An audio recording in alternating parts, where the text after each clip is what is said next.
Hello, welcome to another video Uptown music lesson. My name is Gio Andollo, and today I want to talk to you more about reading music, but specifically for the guitar. Now, many guitar players have no interest in learning to read standard music notation, which personally I find to be unfortunate because the ability to read and analyze music really opens the player up to a whole nother level of understanding and appreciation.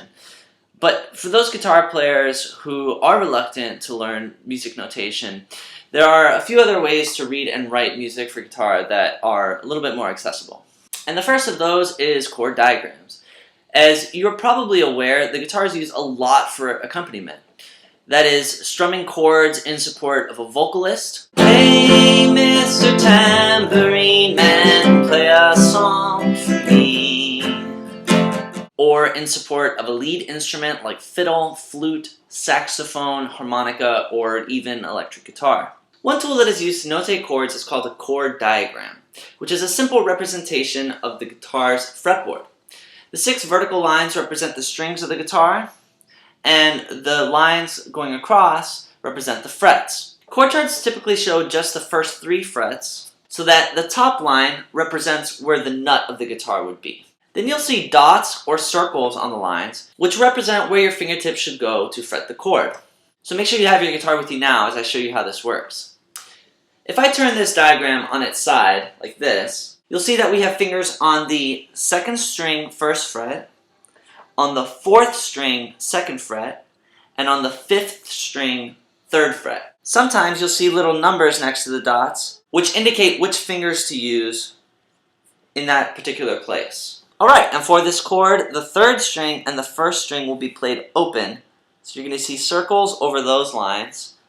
And the 6th string, we're not going to play at all. You'll see an X written above the line whenever you're not supposed to play the string. As you can see, this diagram corresponds to the first 3 frets of the guitar, or what I'm doing over here with my left hand. I have my 1st finger on the 2nd string 1st fret, my 2nd finger on the 4th string 2nd fret, and my 3rd finger on the 5th string 3rd fret. But this chord diagram is still turned on its side. When you see these diagrams in a lead sheet or a chord chart, you'll see it turned up like this, where again, the line at the top is representing the nut of the guitar. This can be difficult for some beginner guitarists to figure out at first, to get oriented correctly with this, but it can be done with a little bit of practice. Now, as you may recall from my previous videos, this chord is called C major, so you're going to see the name of the chord written above the diagram. And that should sound like this.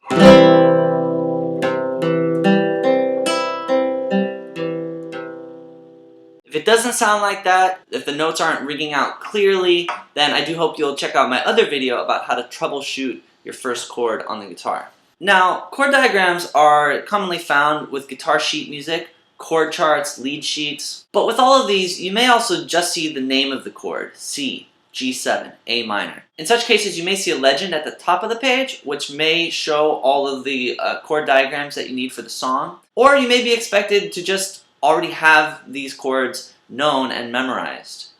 Learning and memorizing all the chords can take a while, but there are some tricks to understanding and building chords, which we'll talk about in future lessons. Now, the other method of notating music for guitar is called tablature, or simply tabs. I should point out here that whereas standard music notation can be read and played by all instruments, tabs pretty much work only for guitar or other stringed and fretted instruments such as ukulele or the medieval lute. One big limitation with tabs is notating rhythm.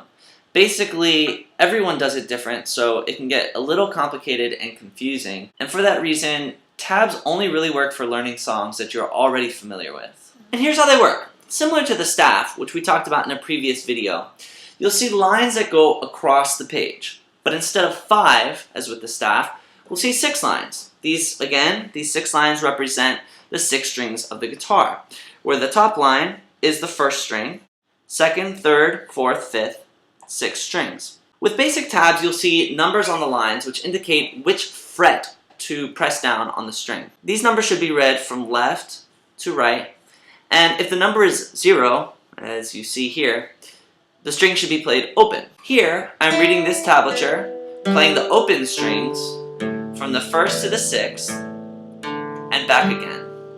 If the numbers are stacked on top of each other, then they should be played at the same time. This is how you would notate the C major chord that we were looking at earlier. I have a 3 on the 5th line, a 2 on the 4th, a 0 on the 3rd, a 1 on the 2nd, and a 0 again on the 1st. Notice that there's no number written on the bottom line, the 6th string, and that, again, the numbers are stacked. So I'm going to strum only the first 5 strings at the same time. If I stagger the notes like this, then I have what's called an arpeggio. I'm playing the C chord, but only one string at a time, starting at the 5th string, up to the 1st string, and then back down to the 5th again. One final strum. So that explains what chord diagrams are, what guitar tablature is, how to read both, and how they're used to learn and play the guitar. I hope you enjoyed this video Uptown music lesson, and I hope to see you again soon. Please subscribe for many more videos to come. Peace.